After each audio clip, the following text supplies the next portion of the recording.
Here's the Pachycephalosaurus. You can see its teeth. They had like theropod-like teeth. It's interesting. It's a recent discovery.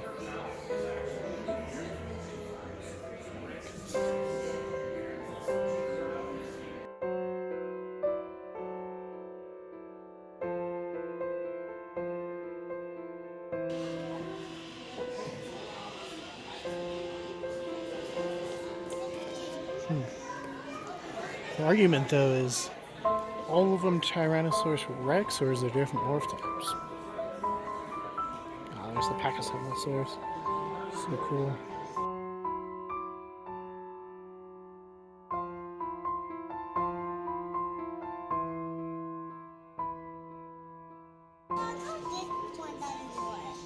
Well, hit it.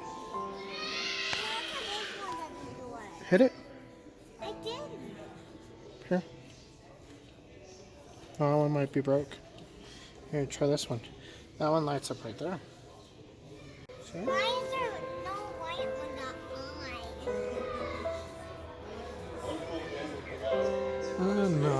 eye? Not as big as Sue. Stan's pretty big. Stan shows a different morph of Tyrannosaurus, though. There's 3 types, 3 morphs that we've seen. Stan being one, Sue being the other, and then the holotype, the Tyrannosaurus Rex holotype. So, pretty interesting. He's still pretty big, about 10.8 meters, roughly. Pretty big.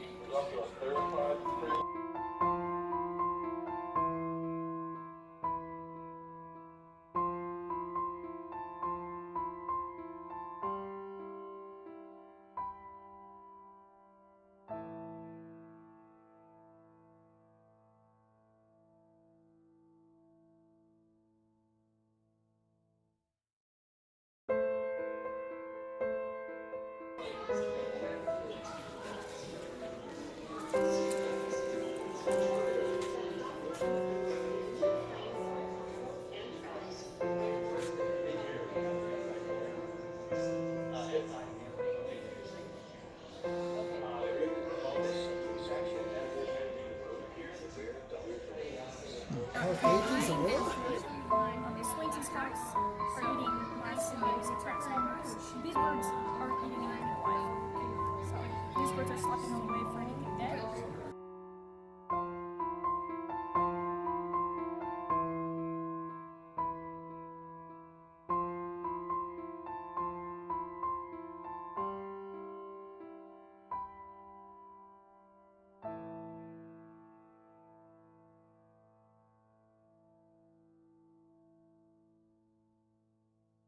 Bear place right here.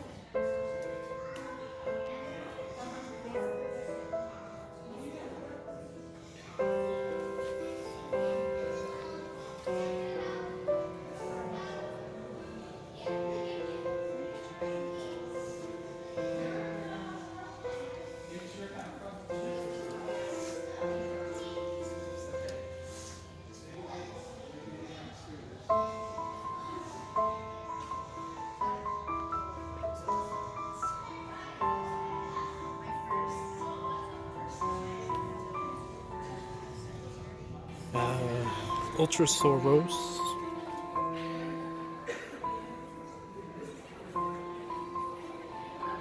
Which turned out just to be a chimera more than a real dinosaur, but it's still kind of cool to see.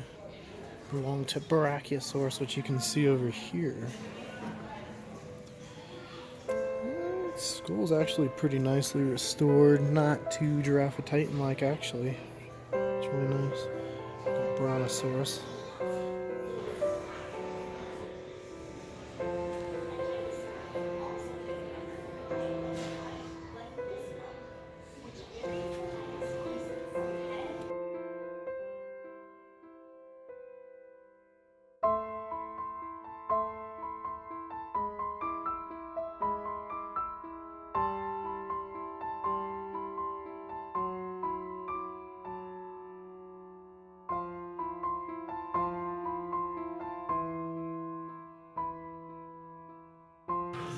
Dinosaurs over there, which is really a Nomi and Dubium. It's baby T-Rex, but pretty cool. We are here from Nature's Educators. We are a 501c3 nonprofit, and we are licensed by the U.S. Fish and Wildlife and Colorado Parks and Wildlife to care for non-releasable raptors for education. So does anybody know what that means? What does non-releasable mean? Here, what is a raptor? They have certain characteristics. Yes. I think it's where they kill a lot of things. They do kill their prey, yes. They're kind of like a smaller version of the T-Rex.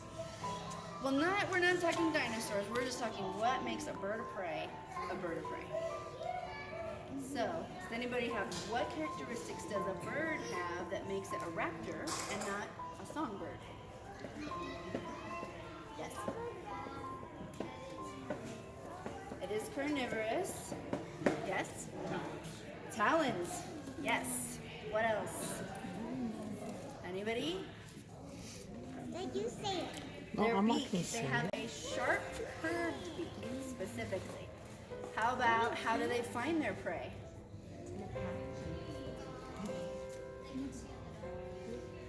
Some can see in the dark, but the key there is the eyesight. So raptors have exceptional eyesight. What else might they need to find something to eat? We got eyes, we got their feet, beaks, they all have wings, ears. So raptors, especially certain kinds, one of which we have today, have exceptional hearing. So all of these things together help them hunt for their food.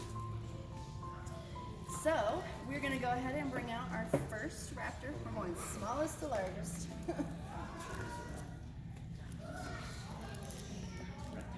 So this particular raptor is the one that has the amazing sense of hearing.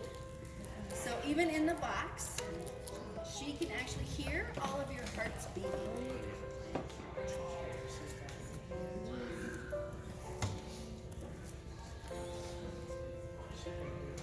All right. So what is this bird? Now, does anybody know what kind of owl? Say Screech. A screech owl? A screech owl, yes. So screech owls, there are eastern screech owls and western screech owls. She is an eastern screech owl. So eastern screech owls, their territory doesn't really come into Colorado, maybe the northeastern tip, but they're pretty much all to the east of us, Kansas and even farther. Large that they actually touch each other and the back of their skull. They aren't round, they're kind of shaped more like a tube. So they cannot move them side to side.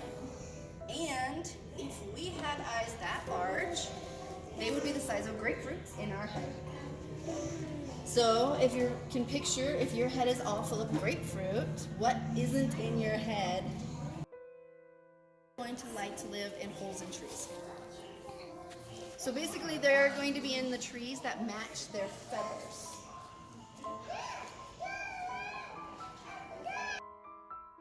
To break a human bone just by squeezing. So even though this bird is small for her size, when she's catching prey, she still has the ability. Our next bird is probably the most well-known raptor around the world because they are found on every continent except for Antarctica. And this is the Peregrine Falcon. And this is another one which you should be able to identify immediately why we have this bird.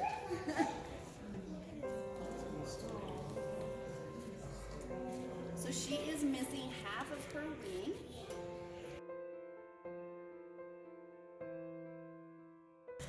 And falcons, does anybody have any idea what is a falcon's primary food? All falcons, peregrine or otherwise. Yes? Not mice. bunnies. Nope, these guys are speed birds. Why would they need to go so Pigeons. fast? Other birds, yes. Falcons eat birds. Yes. So, in the case of in order to catch a pigeon, a peregrine falcon has to be able to go faster. Yes. But we'll get to that in just a second. So falcons, they have big, beautiful eyes. They can see so far away. We like to say if we had a football field and we are on one goalpost and you put a newspaper on the other goalpost and it actually spots over the spinal column of birds. Whoa. Yes, so when they are hunting, how do they catch those prey? Anybody know how a peregrine falcon hunts? Yes? With his curly beak. And if that does kill it, then they will bite its neck. When they punch, claws are out, or they're punching it just like as a big Fist. ball of muscle? Yep, they're doing it with fists. Okay, so they not claws out. Yep. So they're just literally knocking it out of the sky. What is the other super fast falcon that's So- faster than the peregrine? So technically this is the fastest hunter in the world because it can go up to 240 miles an hour. Flying flat out, she can go 65 miles an hour. There is a bigger falcon called a gyr falcon. They live in the Arctic and they're the largest falcon in the world. They can fly 85 miles an hour flat out, which is fast enough for them to catch anything that they want. But as an experiment, they took one up into an airplane and tossed it out, and it went into a dive, and it went way over 300 miles an hour in a dive.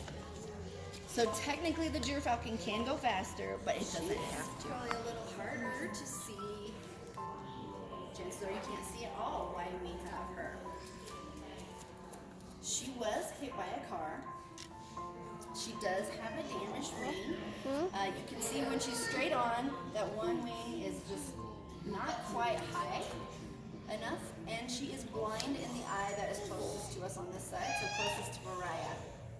So she can't see anything out of that eye, even though it looks perfectly normal. So, this is a turkey vulture. And this particular pose, they do every day. So if they were in the wild, they would go out in the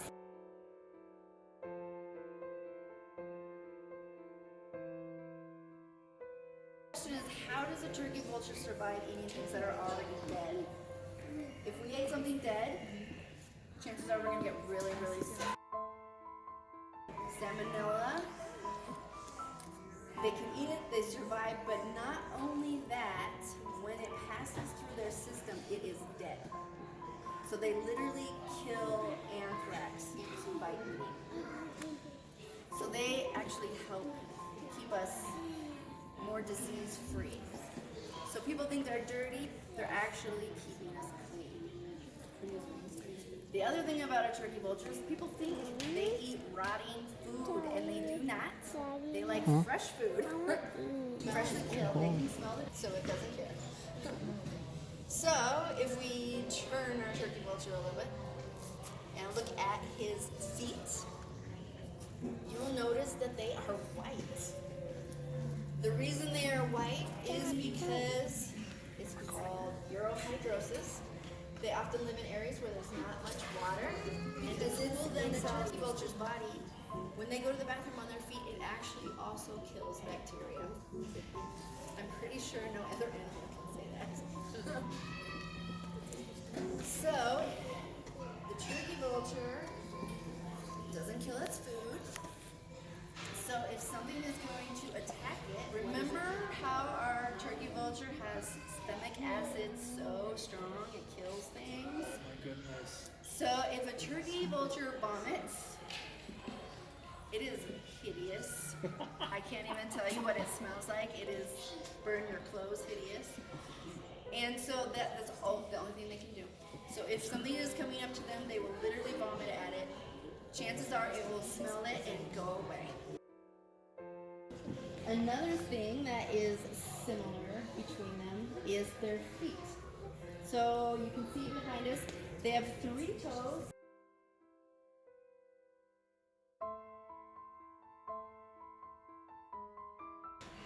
Similar thing is the pelvic structure. They actually have the same pelvic structure as birds do, which is very interesting. The majority of the mass is supported by those 2 back legs. In the case of the bird, that's the only thing that they can stand on.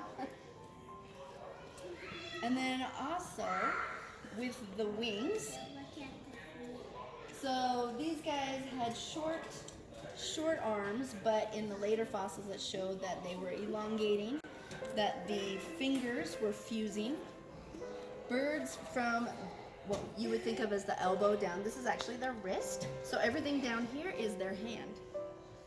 So they have fused fingers, which support their feathers. And dinosaurs, their digits started to fuse as well. So even the T-Rex, they said, has fused digits. Another thing that was similar is in the sauropods, which are the giant ones, there was evidence of air sacs. So birds also have air sacs. And then in the theropods as well, there was evidence of holes in the bones, making them very light. And as most people know, birds have what are considered hollow bones, but they're actually just full of holes. And that keeps their bodies very light and agile. It helps them fly. So those are some of the main similarities. So things that you don't necessarily think of as a dinosaur and a bird. So those things are actually the same. So, does anybody have any more questions for us? Yes? How is it being so long?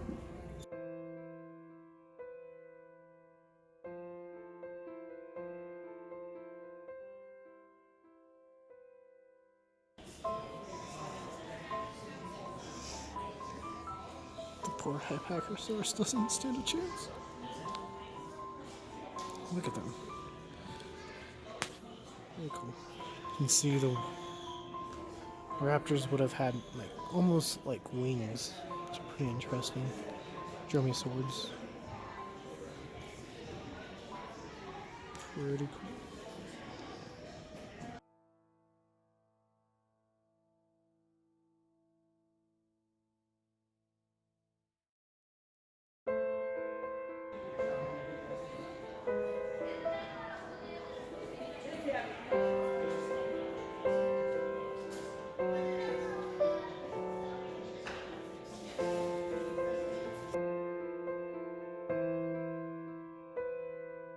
Dakotaraptor, rather new find. Pretty cool. You can see the fusing of the tail. Montosaur. So there's actually one in the Denver Museum with a broken tail vertebra back over there. You can see like a Tyrannosaur bit into it. Pretty cool. We got Compsognathus, Archaeopteryx, Pteranodon. Not a dinosaur. These two, very cool.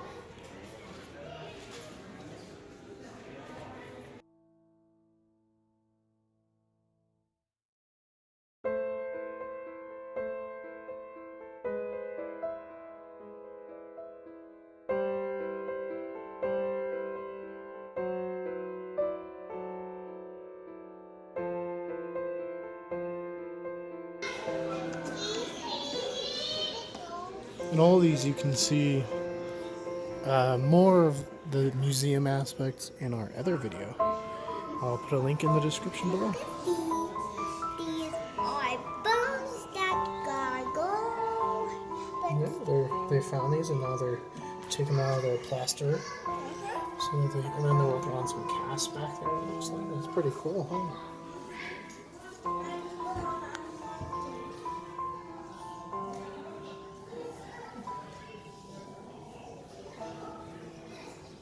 Looks like a mammoth back there. That's pretty cool.